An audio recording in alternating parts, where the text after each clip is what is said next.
Ok, Ahí estamos. adelante. Muy bien. Permíteme hacer una oración breve.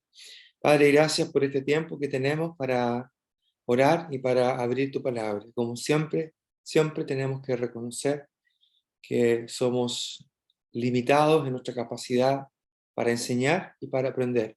Te rogamos que nos ayudes para que ambas cosas podamos hacerlas con la capacidad que tu Espíritu da. Te lo pedimos con gratitud en el nombre del Señor Jesús. Amén. Muy bien, lo que voy a hacer ahora es leer con ustedes en Mateo, capítulo 23. El domingo, el domingo fue, claro, bien digo.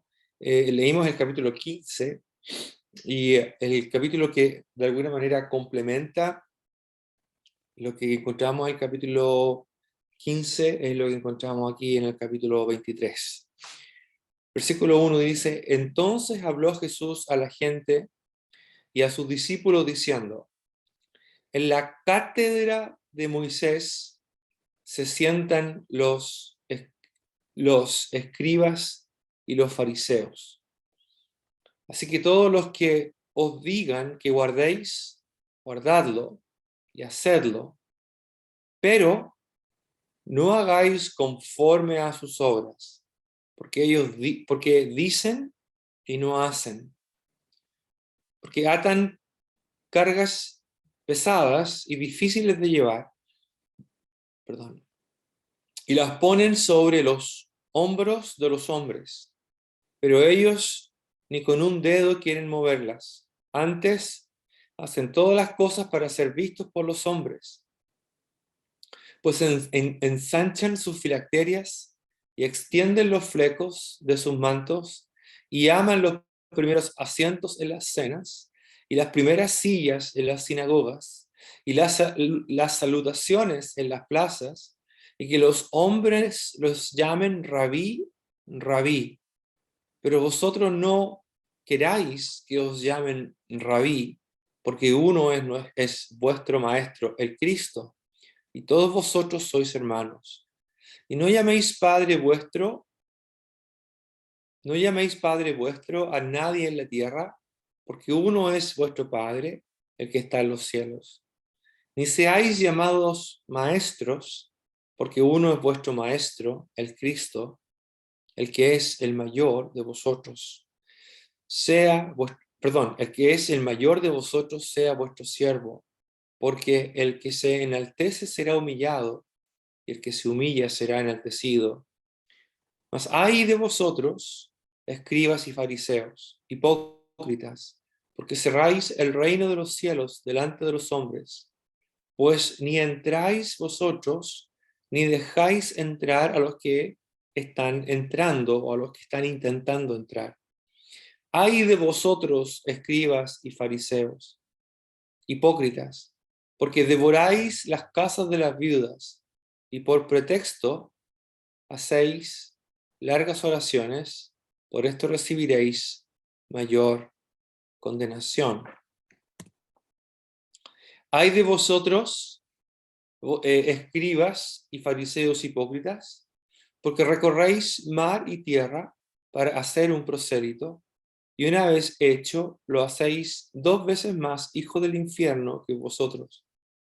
Ay de vosotros, guías ciegos, que decís: si alguno jura por el templo no es nada, pero si alguno jura por el oro del templo es deudor. Insensatos y ciegos, porque ¿cuál es mayor, el oro o el templo que santifica el oro? También decís: si alguno jura por el altar no es nada, pero si alguno jura por la ofrenda que está sobre él es deudor. Necios y ciegos, porque ¿cuál es mayor, la ofrenda o el altar que santifica la ofrenda? Pues el que jura por el altar, jura por él, por todo lo que está sobre él. Y el que jura por el templo, jura por él y por el que lo habita. Y el que jura por el cielo, jura por el trono de Dios y por aquel que está sentado en él. Ay de vosotros, escribas y fariseos, hipócritas, porque diezmáis la menta y el eneldo y el comino, y dejáis lo más importante de la ley, la justicia, la misericordia y la fe. Esto era necesario hacer sin dejar de hacer aquello. Guías ciegos, que coláis el mosquito y tragáis el camello. Ay de vosotros, escribas y fariseos hipócritas, porque limpiáis lo de fuera del vaso y del plato, pero por dentro estáis llenos de robo y de injusticia.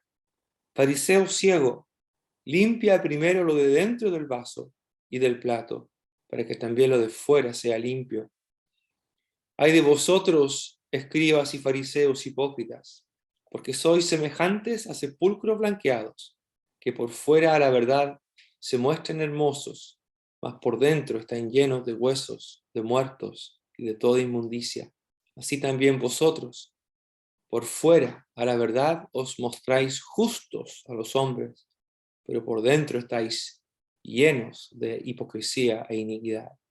Ay de vosotros, escribas y fariseos, porque edificáis los sepulcros de los profetas y adornáis los monumentos de los justos, y decís, si hubiéramos vivido en los días de nuestros padres, no hubiéramos sido sus cómplices en la sangre de los profetas. Así que dais testimonio contra vosotros mismos, de que sois hijos de aquellos que mataron a los profetas. Vosotros también llenad la medida de vuestros padres, serpientes, generación de víboras. ¿Cómo escaparéis de la condenación del infierno?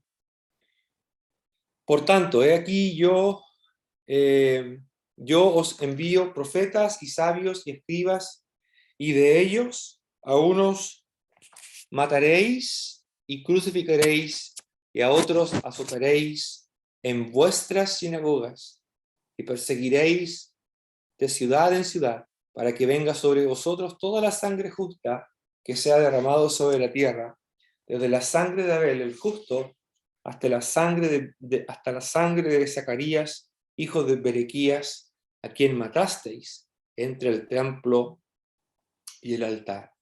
De cierto os digo que todo esto vendrá sobre esta generación. Jerusalén, Jerusalén, que matas, que matas a los profetas y a los que te son enviados. ¿Cuántas veces haces sentar a tus hijos como la gallina junta a sus polluelos debajo de las alas y no quisiste? He aquí, vuestra casa os es dejada desierta. Os digo que desde ahora no... Algo le pasó a su micrófono, hermano. Disculpe, no se escucha bien. Se sintió un golpe y se desconectó, parece. Va, yo no he hecho nada. Ahí sí. ¿Ah? ¿Sí? Ok. Sí. Ok. Bendito, porque os digo que desde ahora no me veréis hasta que digáis, bendito el que viene en el nombre del Señor. Muy bien. Es largo el capítulo, pero es muy importante. Hay 3 secciones aquí, o 4 si quieren, pero básicamente 3 secciones. Pero la principal característica del capítulo es en la predicación que el Señor hace a un estilo muy profético, denunciando en este caso particular, a los escribas y fariseos.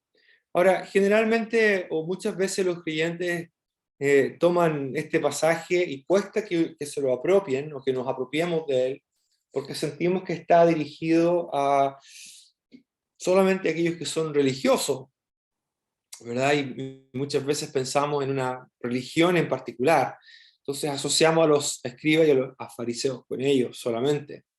Pero me parece que también tenemos que tomar muy en serio las palabras que el Señor dice, porque existe la posibilidad de que un creyente o alguien que profesa ser creyente realmente lo que tiene es más que nada una serie de reglas y tradiciones que cumplir, cuando realmente nunca ha habido a lo mejor una verdadera regeneración, un verdadero nacimiento nuevo. Por otra parte, también puede existir la posibilidad de que creyentes verdaderos puedan ser arrastrados y puedan caer en una situación como esta, ¿verdad? En que se empieza a confundir y se empieza a dar prioridad a lo que realmente Dios no le da prioridad. Como vamos a ver en el caso de los ayes. No vamos a ver todo el capítulo hoy, creo que si el Señor lo permite, el próximo viernes,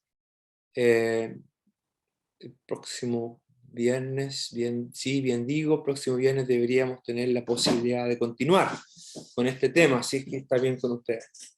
Pero lo que me interesa hoy día es hablar un poquito, de introducir este capítulo y hablar un poquito de los fariseos y de los escribas.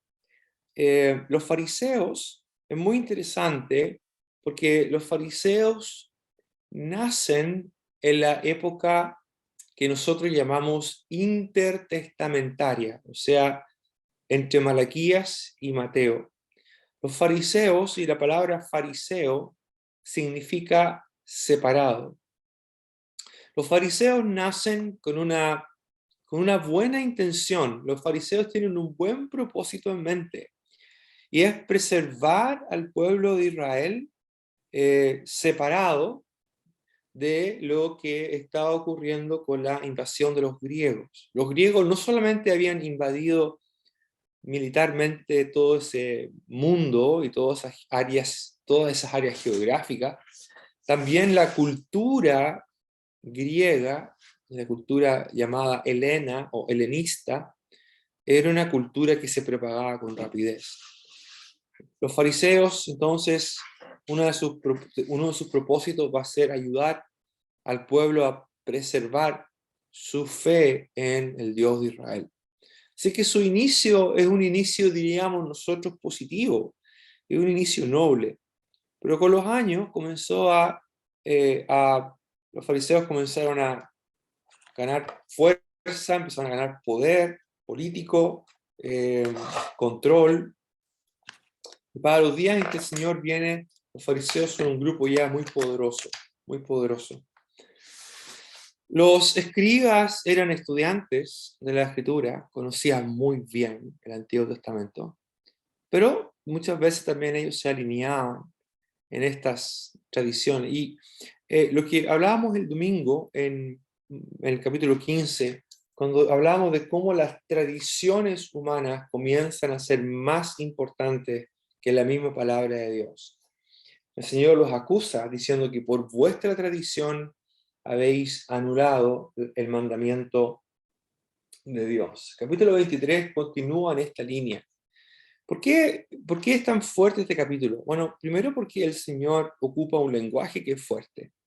Ocupa el lenguaje de los ayes. Si ustedes se acuerdan, cuando yo he explicado la pequeña palabrita ay, se ocupa cuando hay un juicio inminente, destrucción o incluso muerte.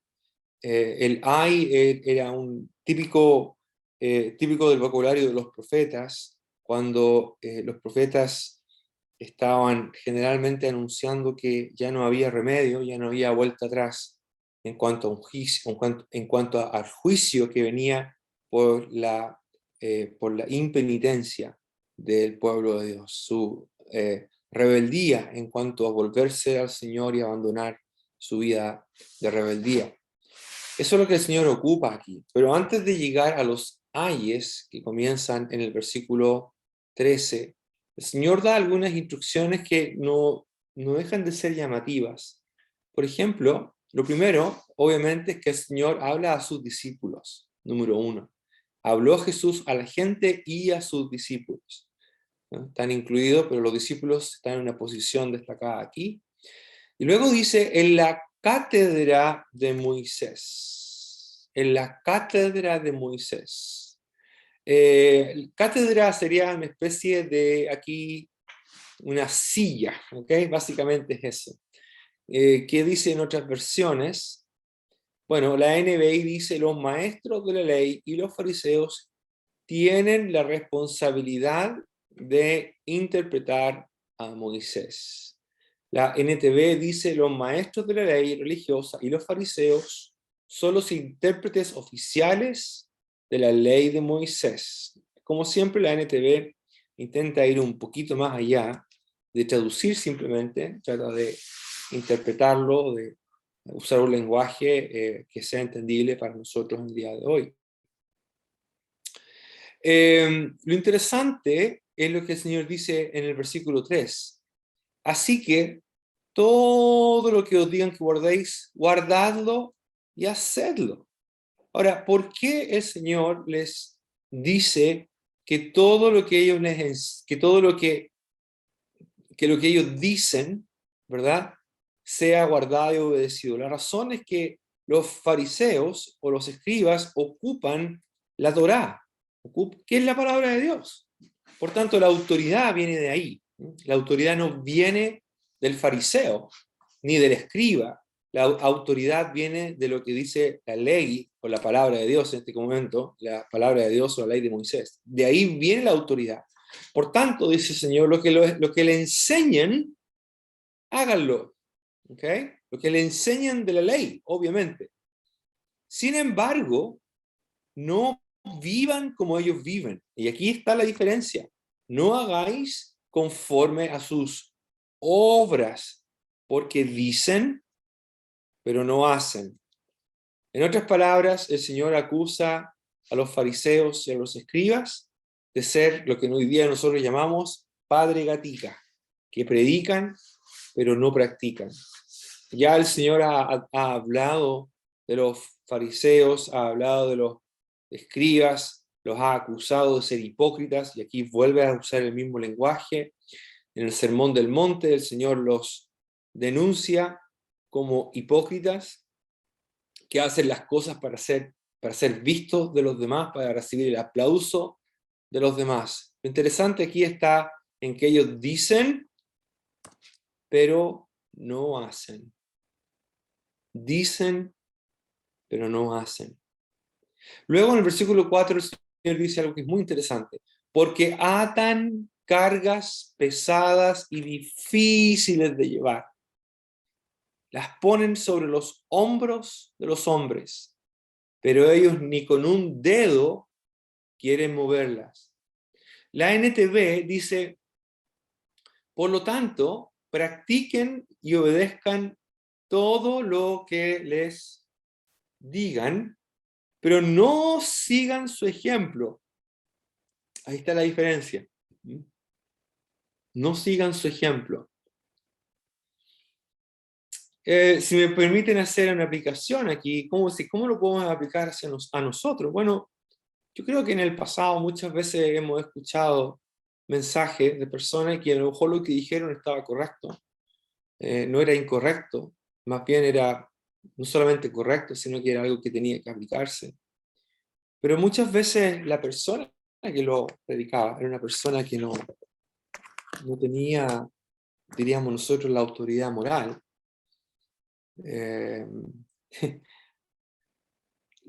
Tengo en mente casos particulares de personas que yo sé que predicaron, pero que su estilo de vida, especialmente en el trato hacia su esposa, hacia sus hijos,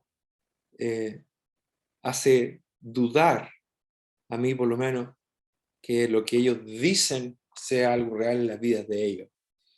Eso es lo que el Señor quiere decir aquí. Puede decir que lo que están diciendo es correcto, y si viene y es correcto y viene de la palabra de Dios, entonces háganlo, pero no imiten su forma de vida, porque ellos realmente dicen, pero no lo hacen. Luego en el versículo 4, donde hemos leído, atan cargas pesadas, la NBI dice, atan cargas pesadas y las ponen sobre las espaldas de los demás, pero ellos mismos no están dispuestos a mover ni un dedo para levantarlas. La NTV, la nueva versión internacional, dice, aplastan a la gente bajo el peso de las exigencias religiosas insoportables y jamás mueven un dedo para aligerar la carga. Interesante. Muy interesante la traducción. Aplastan a la gente bajo el peso de exigencias religiosas insoportables y jamás mueven un dedo para aligerar la carga. Me parece que cuando el Señor dice, venid a mí todos los que estáis trabajados y cargados, y yo os haré descansar, Me da la impresión de que lo que el Señor tiene en mente aquí es esto, es la carga y el peso religioso que tanta gente tenía sobre sí. Lamentablemente, ¿verdad? Muchos estaban siendo agobiados por estas cargas religiosas. Realmente lo que el Señor trajo es libertad. Ahora, nosotros hemos hablado bastante de la libertad, especialmente cuando fuimos a través del libro de Gálatas. Hablamos mucho de lo que es la libertad. A mí me parece muy triste cuando una persona se convierte y de pronto pareciera que simplemente lo que hacen algunos es cambiarle la mochila, ¿verdad? Recibe el perdón de pecado, por tanto esa mochila queda afuera, pero después le ponen otra mochila muy pesada, de muchas reglas y tradiciones que tiene que guardar. Y si no las guarda, entonces no es considerado alguien espiritual. Bueno, eso no puede ser. Eso no puede ser. Y el Señor, justamente el espíritu de la enseñanza apunta hacia allá, apunta hacia el hecho de que la verdadera religión no es una carga que llevar, porque es una relación con Dios. En el versículo 5 el Señor insiste en la hipocresía y repite algo que ya nosotros hemos visto en el Sermón del Monte. Dice, antes hacen todas sus obras para ser vistos por los hombres, pues ensanchan sus filacterias y extienden los flecos de sus mantos y aman los primeros asientos en las cenas y las primeras sillas en las sinagogas y las salutaciones en las plazas y que los hombres los llamen rabí, rabí. Esto es lo que el Señor dice en cuanto a esta clase de personas. Esta clase de personas que lo que hacen es aprovechar su posición de autoridad para imponer sus propias ideas y sus propios pensamientos. Lo que el Señor dice, interesante de este pasaje, porque lo que el Señor está haciendo es descubrir las intenciones que hay detrás de las acciones de estos hombres. Hacen todas sus cosas para mostrarse. Hacen todas las cosas para ser vistos, para que los vean. ¿Mm? Y obviamente el hecho de que los vean es para ganarse el aplauso, el reconocimiento, el que se hable de ellos, el que sean considerados como referentes, que sean citados, mencionados, en fin. Buscan posición, buscan fama, buscan notoriedad. Hacen cosas para hacerse notar, ensanchan sus filacterias, extienden los flecos de sus mantos. Esto tiene que ver con su vestimenta. ¿eh? La NTV dice, en los brazos se ponen anchas cajas de oración con versículos de la Escritura. Esa es la idea, ensanchar la filacteria. No sé si lo han visto ustedes, hoy día ustedes pueden ver, hay sectores en Toronto, cuando vamos al local, pasamos por un sector donde hay muchos barrios judíos. Y si es que pasamos un día sábado por ahí, entonces vemos a muchos judíos caminando. Y vemos algunos que llevan como unas cajitas de madera, que se la ponen aquí en la cabeza. Esas son las filacterias, de donde ponen versículos de la Biblia. Y el Señor dice que en los brazos se ponen anchas cajas de oración con versículos de la Escritura, para obviamente aparentar, para parecer hombres que son muy devotos de la Escritura. Y usan túnicas con flecos muy largos para llamar la atención. En otras palabras, no lo hacen con el afán sincero de agradar al Señor, sino que simplemente lo hacen con el afán de querer ser vistos por los demás, que se hable de ellos. Aman los primeros asientos, aman las primeras sillas en las sinagogas, las salutaciones en las plazas, que lo llamen. En otras palabras, les encanta ser importantes. Les encanta ser importantes. Les encanta que la gente los salude, que los honren públicamente, que se hable de ellos, que la gente los salude. Oh, ¿cómo está, maestro? Rabí, la palabra rabí significa eso, maestro. Aman que los llamen así. Todo eso que ellos buscan, obviamente les da una posición de poder e influencia. Y eso es lo que ellos buscaban. Ellos buscaban controlar.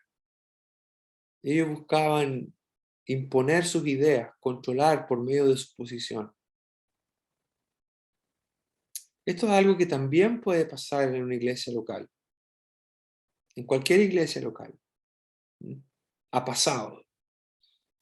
Ha pasado en iglesias donde un hombre o dos hombres tienen el control.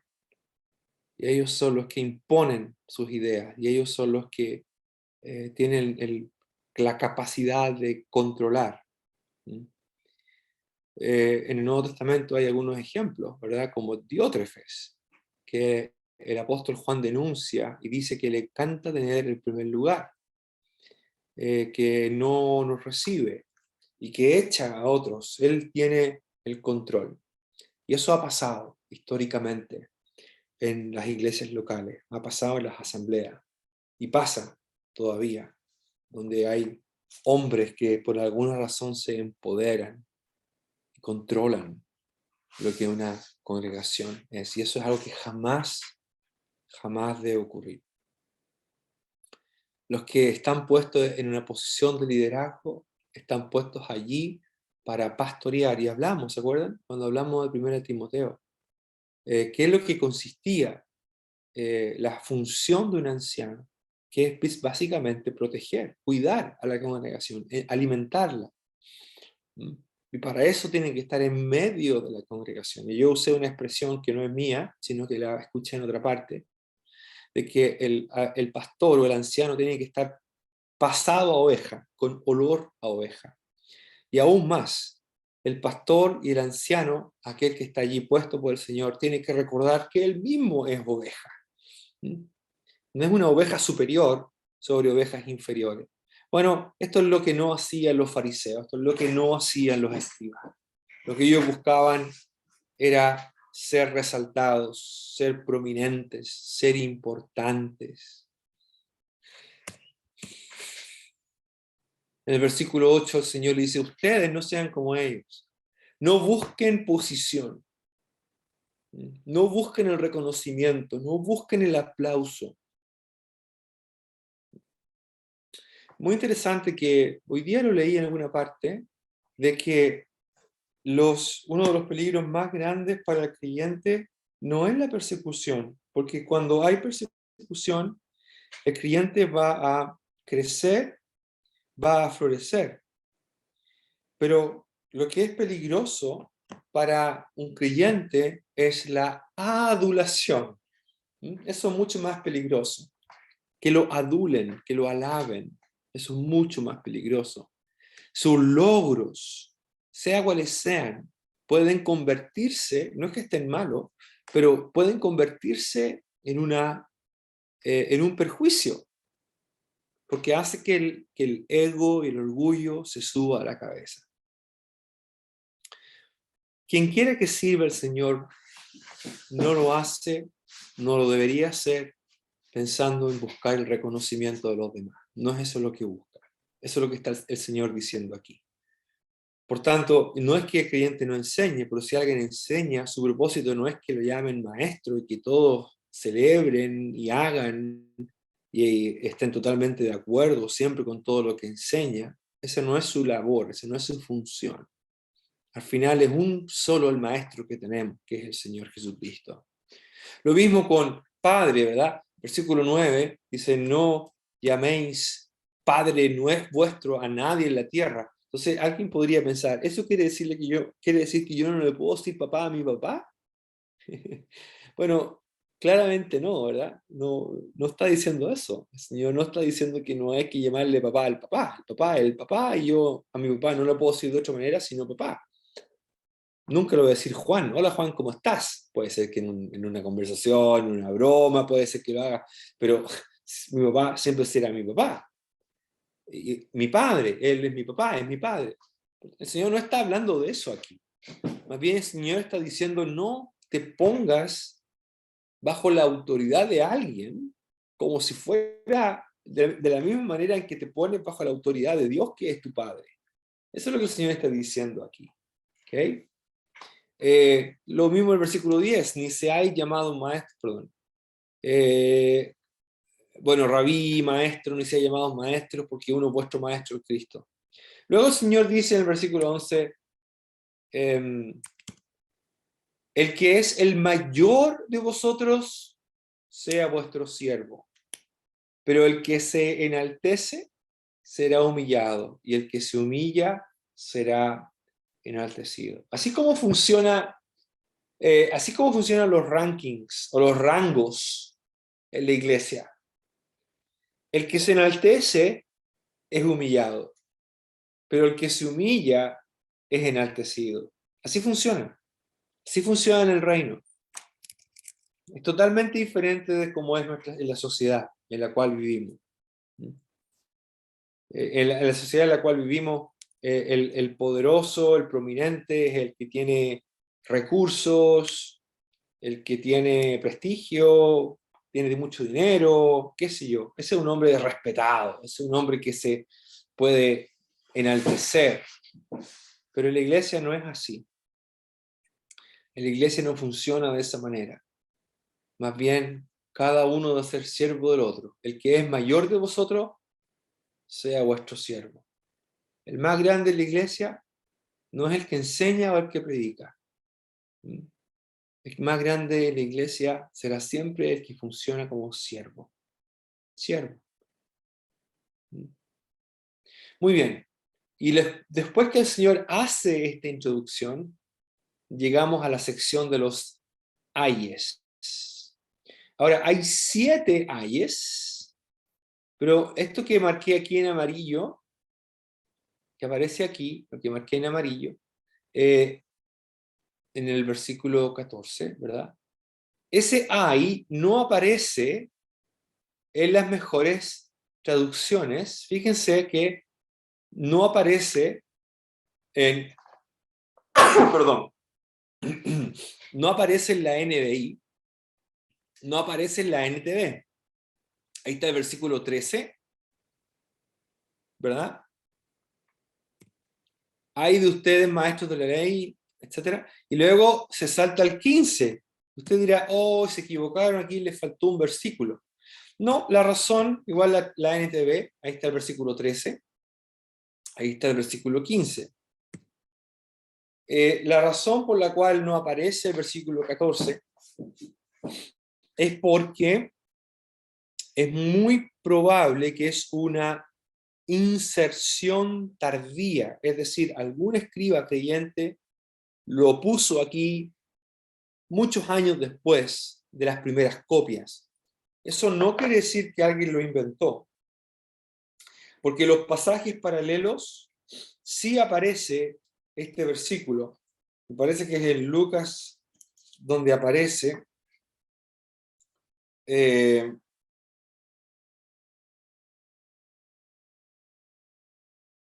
No sé si es Mateo, perdón, no sé si es Lucas 11, 37 al 54. eh, o es Marcos 12. Déjame confirmar nomás.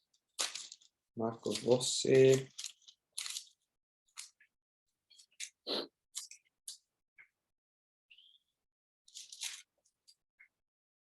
mm, Marcos 12, Marcos 12, Marcos 12. No, debe ser Lucas, pero aparece en el pasaje paralelo de Lucas 11. No tengo la cita aquí ahora. 47.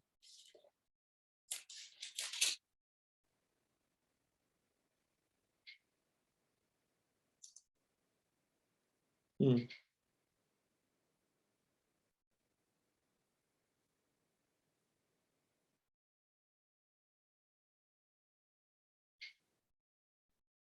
Se me perdió el versículo.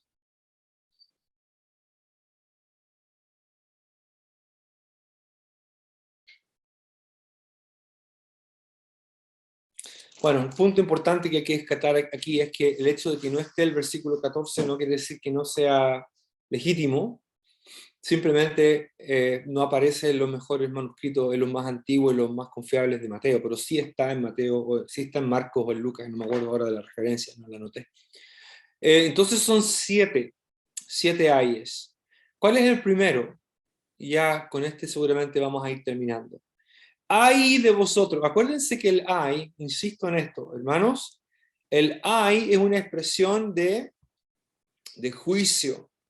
Es un juicio, es un lamento como el lamento por los muertos, casi como una endecha. Y los profetas lo utilizaban. Todas las versiones casi siempre mantienen la expresión ay de ustedes, dice la NBI. La NTV aquí no mantuvo el ay, simplemente dice, ¿qué aflicción les espera? ¿Qué aflicción les espera? Maestro de la ley religiosa. No es que esté mal, porque eso es lo que en el fondo significa el ay, pero acuérdense que la audiencia original básicamente está oyendo más que leyendo, y el ay, desde ese punto de vista, es mucho más potente, mucho más poderoso. Por tanto, creo que es bueno mantener el ay, ¿verdad? Y esa expresión fuerte de dolor y de juicio. ¿Cuál es el primero? Ay de vosotros. Noten ustedes que casi todos los ayes son iguales, casi todos siguen el mismo patrón. Hay una pequeña diferencia en el versículo 16, pero la mayoría de ellos mantiene el mismo formato. Ay de vosotros, y luego el Señor especifica quién es el vosotros, escribas y fariseos, y luego les llama hipócritas, ¿ok? Y luego se da la razón del ay. ¿Por qué? ¿Ok? Porque el por qué conecta la denuncia que se está haciendo con la razón o con aquello que justifica la denuncia. ¡Ay de vosotros, escribas y fariseos hipócritas! ¿Por qué? Porque cerráis el reino de los cielos. Esta es la razón. ¿Por qué el Señor lanza este primer ay? Porque los religiosos, estos hombres como fariseos y escribas que conocían tanto la ley de Moisés, la conocían muy bien, pero la usaban mal, la interpretaban mal y la usaban mal. Y con su estilo religioso, que a ojos de los demás parecía ser muy, muy piadoso a ojos de los demás, sin embargo, en vez de estar siendo una ayuda para que otros entren al reino, ellos estaban convirtiéndose en un impedimento para que otros entraran. Y esto es lo que hace grave la situación. No solamente ellos no están entrando, pues ni vosotros entráis, el verbo es presente y la idea es, pues ni vosotros estáis entrando,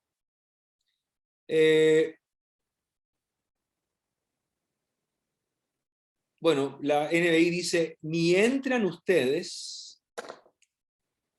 La NTV dice, pues les cierran la puerta del reino del cielo en la cara a la gente. Ustedes no entrarán, ni tampoco dejan entrar, o tampoco dejan que los demás entren. Y esto es realmente triste. Es realmente triste. Porque estos fariseos y escribas que conocían la palabra de Dios, conocían al menos teóricamente, conocían la ley de Moisés, que sabían las historias del Antiguo Testamento, conocían a los profetas.